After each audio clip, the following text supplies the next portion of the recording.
ಸದ್ಗುರು ಸಾಯಿನಾಥಾಯ ನಮಃ. 30ನೇ ಅಧ್ಯಾಯ.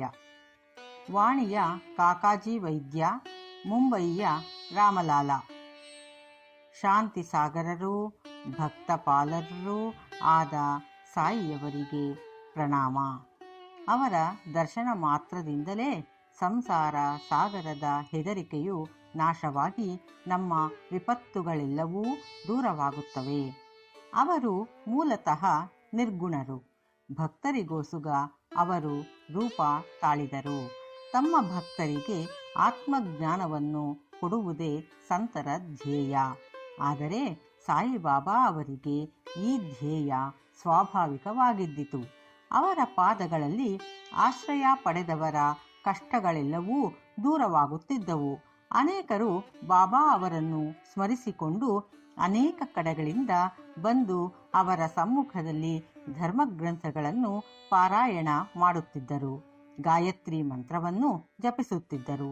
ಗುಣಹೀನರಾದ ನಮಗೆ ಭಕ್ತಿಯೇ ಗೊತ್ತಿರುವುದಿಲ್ಲ. ಇತರರು ಕೈ ಬಿಟ್ಟರೂ ಸಹ ಸಾಯಿಬಾಬಾ ಅವರು ನಮ್ಮ ಕೈ ಬಿಡುವುದಿಲ್ಲ ಎಂಬುದು ನಮಗೆ ತಿಳಿದಿದೆ. ಅವರ ದಯೆಯನ್ನು ಪಡೆದವರು ವಿಚಾರ, ವಿವೇಕ ಎಂಬ ಜ್ಞಾನ ಸಂಪಾದನೆ ಮಾಡುತ್ತಾರೆ. ಸಾಯಿಬಾಬಾ ಅವರಿಗೆ ಭಕ್ತರ ಬಯಕೆಗಳು ತಿಳಿದಿವೆ. ಅದನ್ನವರು ಕೈಗೂಡಿಸುತ್ತಾರೆ. ಆದುದರಿಂದ ನಾವು ಅವರನ್ನು ಪ್ರಾರ್ಥಿಸಿ ಅವರ ಮುಂದೆ ಧ್ಯಾನಾಸೀನರಾಗೋಣ. ನಮ್ಮ ತಪ್ಪುಗಳೆಲ್ಲವನ್ನೂ ಕ್ಷಮಿಸಿ ನಮ್ಮನ್ನು ಅವರು ಪ್ರೇಮದಿಂದ ಮುಕ್ತ ಮಾಡಲಿ. ಬಾಬಾ ಅವರನ್ನು ಪ್ರಾರ್ಥಿಸಿದರೆ ಅವರ ದಯೆಯಿಂದ ನಮ್ಮ ಕಷ್ಟಗಳೆಲ್ಲವೂ ಪರಿಹಾರವಾಗುವವು. ದಯಾಸಾಗರರಾದ ಶ್ರೀ ಸಾಯಿಬಾಬಾ ತಮ್ಮನ್ನು ಅನುಗ್ರಹಿಸಿದುದರ ಫಲವೇ ಶ್ರೀ ಸಾಯಿ ಸಚ್ಚರಿತೆ ಎಂದು ಹೇಳಿದ್ದಾರೆ ಶ್ರೀ ಹೇಮಾಡಪಂತ. ಇಲ್ಲದಿದ್ದರೆ ತಮಗೆ ಇಂಥ ಕಾರ್ಯವನ್ನು ಕೈಗೊಳ್ಳುವ ಯೋಗ್ಯತೆ ಇರಲಿಲ್ಲವೆಂದು ಅವರು ಒಪ್ಪಿಕೊಂಡಿದ್ದಾರೆ. ಆದರೆ ಸಾಯಿಬಾಬಾ ಅವರೇ ಸಮಸ್ತ ಹೊಣೆಯನ್ನು ಹೊತ್ತಿದ್ದರಿಂದ ಅವರಿಗೆ ಕಾರ್ಯದ ಭಾರವೇ ಗೊತ್ತಾಗಲಿಲ್ಲ, ಕಷ್ಟಪಡಬೇಕಾಗಲಿಲ್ಲ. ಶಕ್ತಿಯುತವಾದ ಜ್ಞಾನಜ್ಯೋತಿಯು ನುಡಿ ಮತ್ತು ಲೇಖನಿಯನ್ನು ಪ್ರೇರೇಪಿಸುತ್ತಿರುವಾಗ ಅನುಮಾನಕ್ಕೆ ಆಸ್ಪದವಿಲ್ಲ. ಶ್ರೀ ಸಾಯಿಬಾಬಾ ಅವರು ಹೇಮಾಡಪಂತರ ಸೇವೆಯನ್ನು ಪುಸ್ತಕ ರೂಪದಲ್ಲಿ ಪಡೆದರು. ಇದು ಅವರ ಪೂರ್ವ ಜನ್ಮದ ಪುಣ್ಯ ವಿಶೇಷವೇ ಸರಿ. ಈ ಕೆಳಗಿನ ಕಥೆಯು ಬರೀ ಕಥೆಯಲ್ಲ, ಅಮೃತ. ಇದನ್ನು ಸ್ವಾದಿಸುವವರಿಗೆ ಸಾಯಿಬಾಬಾ ಅವರ ದಿವ್ಯ ಶಕ್ತಿ, ಮಹತ್ವ ಮತ್ತು ಸರ್ವಜ್ಞತ್ವ ಅರ್ಥವಾಗುವವು. ವಾದ ಮಾಡಲಿಚ್ಛಿಸುವವರು ಈ ಕಥೆಯನ್ನು ಓದದಿರುವುದೇ ಮೇಲು. ಇಲ್ಲಿ ಬೇಕಾಗಿರುವುದು ತರ್ಕವಲ್ಲ, ನಿಶ್ಚಲ ಭಕ್ತಿ ಮತ್ತು ದೃಢ ವಿಶ್ವಾಸ. ಯಾರು ಸಂತರ ಭಕ್ತರೋ ಅಂತಹವರಿಗೆ ಈ ಕಥೆ ಪ್ರಿಯವೆನಿಸುತ್ತದೆ. ಇತರರಿಗೆ ಅದು ಕಟ್ಟುಕತೆಯಂತೆ ತೋರುತ್ತದೆ. ವಾಣಿಯ ಕಾಕಾಜಿ ವೈದ್ಯ. ನಾಸಿಕ ಜಿಲ್ಲೆಯ ವಾಣಿಯಲ್ಲಿ ಕಾಕಾಜಿ ವೈದ್ಯರೆಂಬುವವರು ಇದ್ದರು. ಅವರು ಅಲ್ಲಿಯ ಸಪ್ತಶೃಂಗಿಯ ದೇವತೆಯ ಆರಾಧಕರಾಗಿದ್ದರು. ಅವರಿಗೆ ಕಷ್ಟಗಳ ಮೇಲೆ ಕಷ್ಟಗಳು ಬಂದು ಮನಸ್ಸು ಸ್ಥಿಮಿತದಲ್ಲಿರಲಿಲ್ಲ. ಒಂದು ದಿನ ಸಂಜೆ ದೇವತೆಯ ಗುಡಿಗೆ ಹೋಗಿ ತಮ್ಮ ಚಿಂತೆಯನ್ನು ಹೋಗಲಾಡಿಸಿ ಮನಸ್ಸಿಗೆ ಶಾಂತಿ ದೊರಕಿಸೆಂದು ಅವರು ದೇವಿಗೆ ಪ್ರಾರ್ಥಿಸಿದರು. ದೇವತೆಯು ಅವರ ಭಕ್ತಿಗೆ ಮೆಚ್ಚಿ ಅದೇ ರಾತ್ರಿ ಅವರ ಸ್ವಪ್ನದಲ್ಲಿ ಗೋಚರವಾಗಿ, ನೀನು ಬಾಬಾ ಅವರಲ್ಲಿಗೆ ಹೋಗು, ಶಾಂತಿ ದೊರೆಯುತ್ತದೆ ಎಂದು ಹೇಳಿದಳು. ಈ ಬಾಬಾ ಯಾರು ಎಂದು ಕೇಳುವಷ್ಟರಲ್ಲಿ ಅವರು ಎಚ್ಚೆತ್ತರು. ನಂತರ ಬಾಬಾ ಅಂದರೆ ತ್ರ್ಯಂಬಕೇಶ್ವರ ಎಂದು ಭಾವಿಸಿ ಅವರು ಅಲ್ಲಿಗೆ ಹೋಗಿ 10 ದಿನಗಳವರೆಗೆ ನೆಲೆಸಿದರು. ಅಲ್ಲಿರುವಾಗ ಪ್ರತಿದಿನವೂ ಸ್ನಾನ ಮಾಡಿ ಶಿವಲಿಂಗಕ್ಕೆ ಅಭಿಷೇಕ ಮಾಡಿ ಪೂಜೆ ಮಾಡುತ್ತಿದ್ದರು. ಆದರೂ ಶಾಂತಿ ದೊರೆಯಲಿಲ್ಲ. ಅನಂತರ ತಮ್ಮ ಊರಿಗೆ ಮರಳಿ ಬಂದು ಪುನಃ ದೇವತೆಯನ್ನು ಪ್ರಾರ್ಥಿಸಿದರು. ಅದೇ ರಾತ್ರಿ ಆ ದೇವತೆ ಮತ್ತೆ ಕನಸಿನಲ್ಲಿ ಕಾಣಿಸಿಕೊಂಡು, ತ್ರ್ಯಂಬಕೇಶ್ವರಕ್ಕೆ ಏಕೆ ಹೋದೆ? ನಾನು ಹೇಳಿದ್ದುದು ಬಾಬಾ ಅವರಲ್ಲಿಗೆ, ಅಂದರೆ ಶಿರಡಿಯ ಶ್ರೀ ಸಾಯಿಬಾಬಾ ಎಂದು ಹೇಳಿ ಮಾಯವಾದಳು. ಶಿರಡಿಗೆ ಹೇಗೆ ಹೋಗುವುದು, ಅವರನ್ನು ಸಂದರ್ಶಿಸುವುದು ಹೇಗೆ ಎಂಬುದೇ ಅವರಿಗೆ ಸಮಸ್ಯೆಯಾಯಿತು. ಯಾರಿಗಾದರೂ ಸಂತರ ದರ್ಶನ ಪಡೆಯಬೇಕೆಂಬ ಬಯಕೆ ಸಂತರೇಕೆ, ದೇವರೇ ಅವರ ಬಯಕೆಗಳನ್ನು ಕೈಗೂಡಿಸುವನು. ನಿಜವಾಗಿ ನೋಡಿದರೆ ಸಂತನೂ ಪರಮಾತ್ಮನೂ ಇಬ್ಬರೂ ಒಂದೇ. ಇವರಿಬ್ಬರಲ್ಲಿ ಸ್ವಲ್ಪವೂ ಭೇದವಿಲ್ಲ. ಯಾರಾದರೂ ತಾವೇ ಹೋಗಿ ಸಂತರ ದರ್ಶನ ಪಡೆಯುತ್ತೇವೆಂದರೆ ಅದು ಆತ್ಮಪ್ರಶಂಸೆಯೇ, ಬೇರೆ ಏನೂ ಅಲ್ಲ. ಸಂತರು ಇಚ್ಛಿಸದಿದ್ದಲ್ಲಿ ಯಾರು ತಾನೇ ಅವರನ್ನು ಕಾಣಲು ಸಾಧ್ಯ? ಸಂತರನ್ನು ಕಾಣಬೇಕೆಂಬ ಬಯಕೆ ಹೆಚ್ಚಾದರೆ ಅವನಲ್ಲಿ ಭಕ್ತಿ ಶ್ರದ್ಧೆ ಮತ್ತಷ್ಟು ಹೆಚ್ಚಿ ಅವನ ಬಯಕೆ ಈಡೇರುತ್ತದೆ. ನಮ್ಮ ಮನೆಗಳಿಗೆ ಯಾರನ್ನಾದರೂ ಆಮಂತ್ರಿಸಿದರೆ ಅವರ ಸ್ವಾಗತಕ್ಕೆ ನಾವು ಎಲ್ಲವನ್ನೂ ಅಣಿ ಮಾಡಿಕೊಂಡಿರುತ್ತಿರುವ ಹಾಗೆ ಕಾಕಾಜಿ ವೈದ್ಯರ ಬರುವಿಗಾಗಿ ಶಿರಡಿಯಲ್ಲಿ ಎಲ್ಲವೂ ಸಿದ್ಧವಾಗಿತ್ತು. ಶ್ಯಾಮ ಅವರ ಹರಕೆಗಳು. ಕಾಕಾಜಿಯವರು ಈ ರೀತಿ ಆಲೋಚಿಸುತ್ತಿರುವಾಗ ಅವರನ್ನು ಶಿರಡಿಗೆ ಕರೆದುಕೊಂಡು ಹೋಗಲು ಸುಗ ಅಪರಿಚಿತನೊಬ್ಬನು ಅವರ ಮನೆಗೆ ಬಂದನು. ಅವರೇ ಬಾಬಾರವರ ಪರಮಭಕ್ತ ಶ್ಯಾಮ. ಅವರು ಈ ಸಮಯಕ್ಕೆ ಸರಿಯಾಗಿ ಕಾಕಾಜಿಯವರ ಮನೆಗೆ ಹೇಗೆ ಬಂದರೆಂಬುದನ್ನು ಈಗ ನೋಡೋಣ. ಚಿಕ್ಕಂದಿನಲ್ಲಿ ಶ್ಯಾಮ ಅವರಿಗೆ ಬಹಳ ಜ್ವರ ಬಂದಾಗ ಅವರ ತಾಯಿಯು ಮಗನಿಗೆ ಗುಣವಾಗಲಿ ಎಂದು ತಮ್ಮ ಕುಲದೇವತೆಯಾದ ಸಪ್ತಶೃಂಗಿಗೆ ಹರಕೆಯನ್ನು ಹೊತ್ತಿದ್ದರು. ಅಂದರೆ ಜೊತೆಯಲ್ಲಿ ಮಗನನ್ನು ಕರೆದುಕೊಂಡು ಬಂದು ದೇವಿಯ ಪಾದಗಳಿಗೆ ಅರ್ಪಿಸಿ ಸೇವೆ ಮಾಡುತ್ತೇನೆಂದು ಬೇಡಿಕೊಂಡಿದ್ದಳು.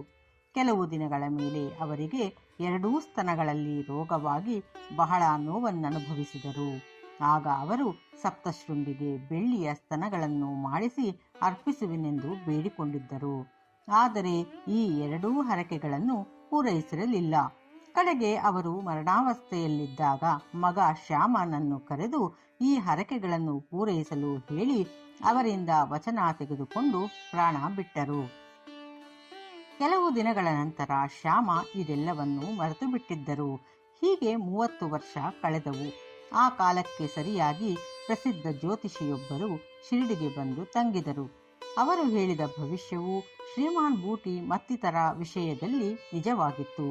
ಶ್ಯಾಮ ಅವರ ತಮ್ಮ ಬಾಪಾಜಿಯವರಿಗೆ ಆ ಜ್ಯೋತಿಷಿ, ನಿಮ್ಮ ಅಣ್ಣ ಸಪ್ತಶೃಂಗಿಗೆ 2 ಹರಕೆಗಳನ್ನು ಸಲ್ಲಿಸುವೆನೆಂದು ನಿಮ್ಮ ತಾಯಿಗೆ ವಾಗ್ದಾನ ಮಾಡಿರುತ್ತಾರೆ. ಆದರೆ ಅವುಗಳನ್ನು ಇನ್ನೂ ಸಲ್ಲಿಸಲಿಲ್ಲ ಎಂದು ಹೇಳಿದರು. ಬಾಪಾಜಿಯು ಶ್ಯಾಮ ಅವರಿಗೆ ಈ ಬಗ್ಗೆ ತಿಳಿಸಿದರು. ಇನ್ನು ಕಾಲ ವಿಳಂಬ ಮಾಡುವುದು ಸರಿಯಲ್ಲ ಎಂದು ತಿಳಿದು ಶ್ಯಾಮ ಅಕ್ಕ ಸಾಲಿಗನ ಬಳಿ ಹೋಗಿ 2 ಬೆಳ್ಳಿಯ ಸ್ತನಗಳನ್ನು ಮಾಡಿಸಿದರು. ನಂತರ ತಮ್ಮ ಸಪ್ತಶೃಂಗಿ ಎಂದು ಭಾವಿಸಿದ್ದ ಬಾಬಾ ಹತ್ತಿರ ಹೋಗಿ ಅವುಗಳನ್ನು ಅವರ ಮುಂದಿಟ್ಟು ತಮ್ಮನ್ನು ಕೃತಾರ್ಥರನ್ನಾಗಿ ಮಾಡುವಂತೆ ಬೇಡಿದರು. ಆಗ ಬಾಬಾರವರು, ನೀನೇ ಸ್ವತಃ ವಾಣಿಗೆ ಹೋಗಿ ಸಪ್ತಶೃಂಗಿಯ ದೇವಿಗೆ ಅವುಗಳನ್ನು ಅರ್ಪಿಸಿ ಬಾ ಎಂದರು. ಈ ರೀತಿ ಬಾಬಾರವರ ಆಶೀರ್ವಾದವನ್ನು ಪಡೆದು ವಾಣಿಗೆ ಬಂದು ಅರ್ಚಕರನ್ನು ಹುಡುಕುತ್ತಾ ಕಾಕಾಜಿ ಕಡೆಗೆ ಬಂದರು. ಆಗ ಕಾಕಾಜಿಯವರಿಗೂ ಬಾಬಾ ಅವರನ್ನು ಕಾಣಬೇಕೆಂಬ ಕಳವಳ ಹೆಚ್ಚಾಗಿತ್ತು. ಆ ಸಮಯಕ್ಕೆ ಸರಿಯಾಗಿ ಶ್ಯಾಮ ತಮ್ಮ ಕಾರ್ಯಾರ್ಥವಾಗಿ ಅಲ್ಲಿಗೆ ಬಂದರು. ಕಾಕಾಜಿಯವರು ಶ್ಯಾಮ ಅವರ ಊರು, ಕುಲ ಮತ್ತು ಗೋತ್ರಗಳನ್ನು ವಿಚಾರಿಸಿ ನಂತರ ಅವರನ್ನು ಆನಂದದಿಂದ ತಬ್ಬಿಕೊಂಡರು. ಅವರ ಪ್ರೀತಿ ಚಿಮ್ಮಿತು. ಶ್ಯಾಮ ತಮ್ಮ ಹರಕೆ ಪೂರೈಸಿ ಪೂಜೆ ಮುಗಿದ ನಂತರ ಇಬ್ಬರೂ ಸಾಯಿ ಲೀಲೆಗಳ ಕುರಿತು ಮಾತನಾಡಿದರು. ನಂತರ ಇಬ್ಬರು ಶಿರಡಿಗೆ ಹೊರಟರು. ಮಸೀದಿ ತಲುಪಿದ ಕೂಡಲೇ ಕಾಕಾಜಿಯವರು ಬಾಬಾ ಅವರ ಪಾದಗಳಿಗೆ ನಮಸ್ಕರಿಸಿದರು. ದೇವತೆ ವಾಣಿಯಂತೆ ಬಾಬಾ ಅವರ ದರ್ಶನ ಪಡೆದ ಮರುಕ್ಷಣದಲ್ಲಿಯೇ ಅವರ ಮನಸ್ಸು ನೆಮ್ಮದಿ ಪಡೆಯಿತು. ಅವರು ಆನಂದ ಪರವಶರಾದರು. ಆಗ ಕಾಕಾಜಿ, ಇದೆಂತಹ ಅದ್ಭುತ ಶಕ್ತಿ! ಬಾಬಾ ಏನನ್ನೂ ಹೇಳಲಿಲ್ಲ, ಪ್ರಶ್ನೋತ್ತರಗಳಿಲ್ಲ, ಆಶೀರ್ವಾದ ಹೇಳಲಿಲ್ಲ. ಕೇವಲ ದರ್ಶನ ಮಾತ್ರದಿಂದಲೇ ನನಗೆ ಇಷ್ಟು ಸಂತೋಷ ಆಯಿತು ಎಂದುಕೊಂಡರು. ತಮ್ಮ ದೃಷ್ಟಿಯನ್ನು ಬಾಬಾ ಅವರ ಚರಣಗಳಲ್ಲಿ ಇಟ್ಟಿದ್ದರಿಂದ ಅವರೊಡನೆ ಏನೂ ಮಾತನಾಡಲೇ ಇಲ್ಲ. ಬಾಬಾ ಅವರ ಲೀಲೆಗಳನ್ನು ಕೇಳುತ್ತಾ ಆನಂದ ಪರವಶರಾದರು. ಬಾಬಾ ಅವರಲ್ಲಿ ಸಂಪೂರ್ಣ ಶರಣಾಗತಿಯನ್ನು ಹೊಂದಿ ಚಿಂತೆಯಿಂದ ಮುಕ್ತರಾಗಿ ಶಾಂತಿಯನ್ನು ಪಡೆದರು.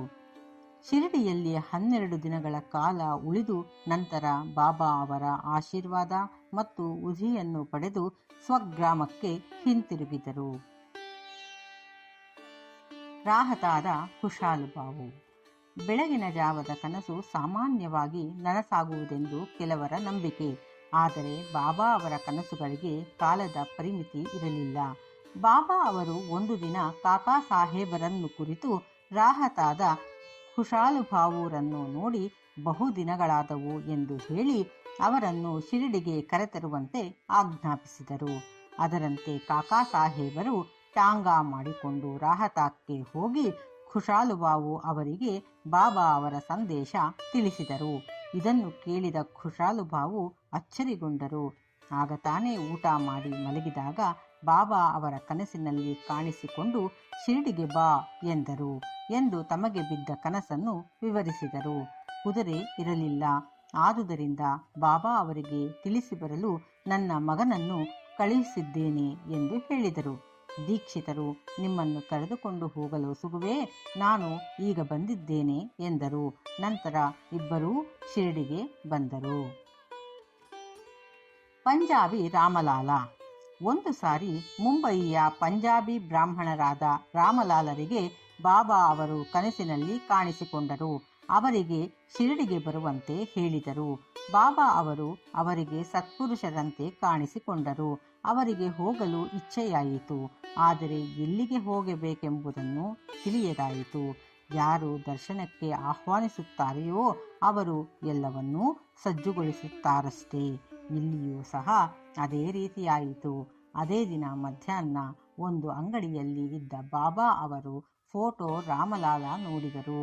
ಫೋಟೋ ಕನಸಿನಲ್ಲಿ ಕಾಣಿಸಿಕೊಂಡ ಸತ್ಪುರುಷರನ್ನು ಹೋಲುತ್ತಿತ್ತು. ಈ ಬಗ್ಗೆ ವಿಚಾರಿಸಿದಾಗ ಆ ಫೋಟೋ ಶಿರಡಿಯ ಶ್ರೀ ಸಾಯಿಬಾಬಾ ಅವರದೆಂದು ಗೊತ್ತಾಗಲು ಮರುದಿನವೇ ರಾಮಲಾಲ ಶಿರಡಿಗೆ ಪ್ರಯಾಣ ಮಾಡಿದರು. ನಂತರ ಕೊನೆಯವರೆಗೆ ಅವರು ಶಿರಡಿಯಲ್ಲಿಯೇ ವಾಸ ಮಾಡಿದರು. ಈ ರೀತಿ ಬಾಬಾ ತಮ್ಮ ಭಕ್ತರನ್ನು ಶಿರಡಿಗೆ ಬರಮಾಡಿಕೊಂಡು ಅವರವರ ಬಯಕೆಗಳನ್ನು ಈಡೇರಿಸುತ್ತಿದ್ದರು. ಶ್ರೀ ಸಾಯಿ ಪ್ರಣಾಮ. ಓಂ ಸಾಯಿರಾಮ್.